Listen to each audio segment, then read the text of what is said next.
تأسیسات آبی سازه‌هایی هستند که حقیقتاً جز خیر و برکت و خوبی چیز دیگه‌ای ندارند.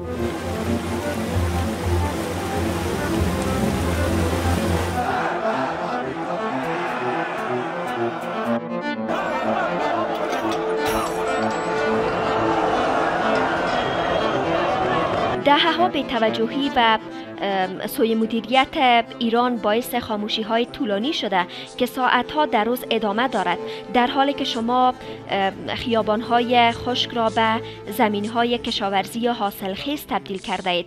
رهبران ایران زمین‌های سبز را به خیابان تبدیل کردند. مافیای فاسد آب آنها باعث خشکسالی و خشک شدن بستر رودخانه‌ها شده است. آنها ثروتمند می‌شوند اما به مردم چیزی نمی‌دهند. سخنان دونالد ترامپ درباره نقش مافیای آب در تبدیل ایران به بیابان در رسانه‌های فارسی زبان خارج مانند ایران اینترنشنال و BBC هیچ بازتاب جدی نداشته، چرا که بعضی از کارکنان این رسانه‌ها پیش از این مواجب بگیر همین مافیای آب بودند. دانشجویان تسخیر کننده سفارت آمریکا حلقه اصلی مافیای آب را تشکیل می‌دهند.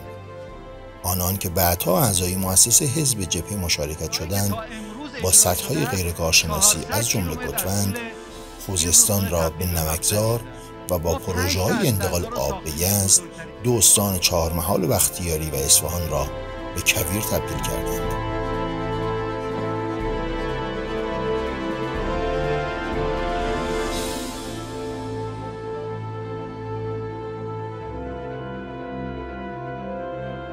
با حکم و رأی دادگاه خود جمهوری اسلامی.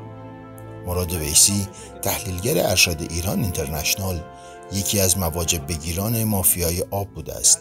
فردی که با وجود تحصیلات در رشته علوم سیاسی و بدون هیچ تخصص و فهمی از موضوع آب، تنها به دلیل روابطش با اعضای جبهه مشارکت در دولت خاتمی مدیر کل روابط عمومی شرکت آب نیرو بود. شرکتی که وظیفه ساخت سدها را بر عهده دارد و همه پروژه‌های غلط توسط این شرکت انجام شده است.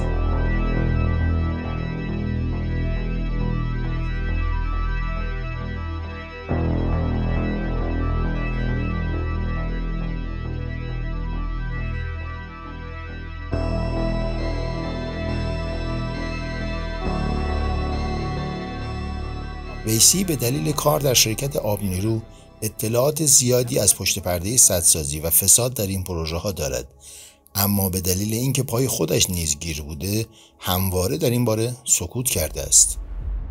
رجب علی مزروعی نیز از مدیران شرکت آب و نیرو بوده و حتی در دوره نمایندگی مجلس ششم در پروژه های سدسازی به عنوان مشاور شرکت مشارکت داشت.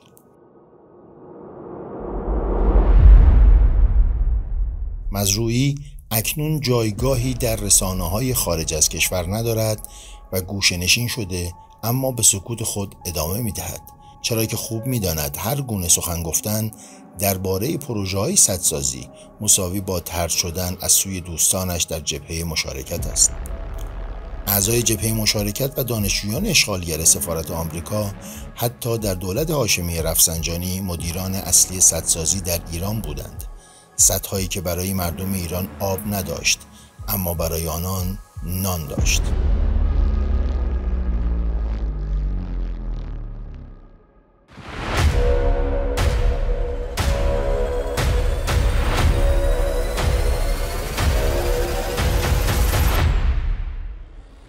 حبیب الله بیطرف، محمد نعیمی پور، علی اکبر زحمتکش و وفا تابش یک بار با تسخیر سفارت آمریکا ایران را به کام جنگ بردند و پس از جنگ نیز با سدسازی ها و پروژه های انتقال آب غیر کارشناسی ایران را تبدیل به بیابان کردند.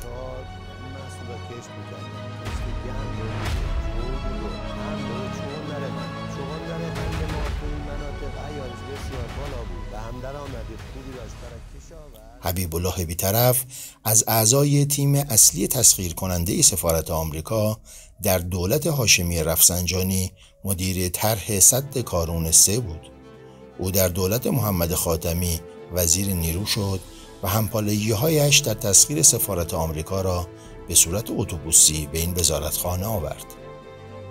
علی اکبر زحمتکش مدیر توسعه منابع آب و نیروی ایران شد که وظیفه ساخت سدها را بر عهده داشت. محمد نعیمی پور و وفا تابش نیز مدیر تعدادی از سدها از جمله کرخه شدند. این دو عضو جبهه مشارکت در مجلس ششم در فهرست جبهه مشارکت قرار گرفتند و نماینده تهران شدند. با این حال دستشان از سفره پولهای میلیاردی سدها کوتاه نشد.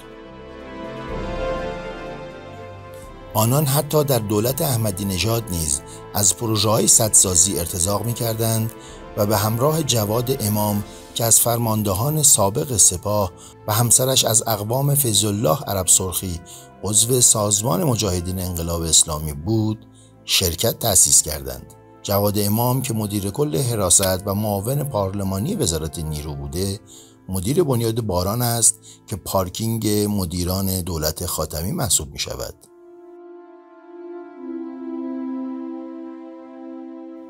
با وجود نتایج فاجعه بار سدها و پروژه‌های انتقال آب در دولت خاتمی، خود او و مدیرانش و دیگر اعضای جبهه مشارکت درباره این پروژه‌ها سکوت کردند.